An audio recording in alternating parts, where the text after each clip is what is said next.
சமீபத்தில் வெளியான அந்த ட்ரெய்லரில் பயன்படுத்தப்பட்டிருக்கும் 3 வினாடி வீடியோவிற்கு கூட லீகல் நோட்டீஸ் அனுப்பப்பட்டிருப்பது அதிர்ச்சியாக இருக்கிறதாக கூறியிருந்தார். அதிலும் தனிப்பட்ட முறையில் எடுக்கப்பட்ட ஏற்கனவே இணையத்தில் பகிரப்பட்ட ஒரு காட்சிக்கு 10 கோடி நஷ்டீடு கேட்டிருப்பது மிகவும் வினோதனமாகவும் இருக்கிறது, கீழ்த்தரமான ஒரு செயலாகவும் இருக்கிறது என குறிப்பிட்டிருக்கிறார். இந்த இந்த மனிதராக நீங்கள் எப்படிப்பட்டவர் என்பதை வெளிச்சம் போட்டு காட்டுகிறது என்று அந்த கடிதம் மூலம் எழுதியிருக்கிறார்.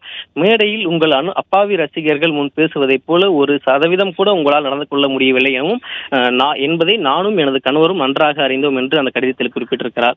எனது திரைப்பயணத்தின் இனிமையான நினைவுகளை கொண்ட பல்வேறு காட்சிகள் ஆவணப்படத்தில் இடம்பெற்றிருக்கின்றன. அதற்கான அனுமதிக்காக பல தயாரிப்பாளர்களை அணுகிய போது பேரன்போடு அனுமதித்தார்கள். அப்போதுதான் உங்களிலிருந்து எவ்வளவு மாறுபட்டவர்கள் அவர்கள் இருக்கிறார்கள் என்பதை நான் அந்த கடிதத்தின் மூலம் புரிந்து கொண்டேன். அதனால்தான் காலங்களை கடந்தும் கொண்டாடப்படுவர்களாக அவர்கள் இருக்கிறார்கள் என்பதை குறிப்பிடப்படுகிறது. அதாவது சட்டப்பூர்வமாக உங்கள் நடவடிக்கைகளை சட்டப்பூர்வமாக எதிர்கொள்ள நாங்களும் தயாராகவே இருக்கிறோம். நானும் ரவுடிதான் படம் சம்பந்தப்பட்ட காட்சிகளுக்கும் பாடல்களுக்கும் தடையில்லா சான்றிதழ் வாங்குவதற்கான காப்பிரைட்ஸ் காரணங்களை நீங்கள் நீதிமன்றத்தில் விளக்கிக் கொள்ளுங்கள்.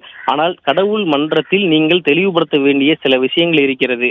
நானும் ரவுடிதான் படத்தின் வெளியாகி 10 ஆண்டுகளை கடந்தும் உங்களது இழிவான செயல்களை மறைக்கும் வகையிலான போலியான முகமூடியை அணிந்து கொண்டும் உங்களால் வலம் வர முடியும் என்றும் அதில் குறிப்பிட்டிருக்கிறார்.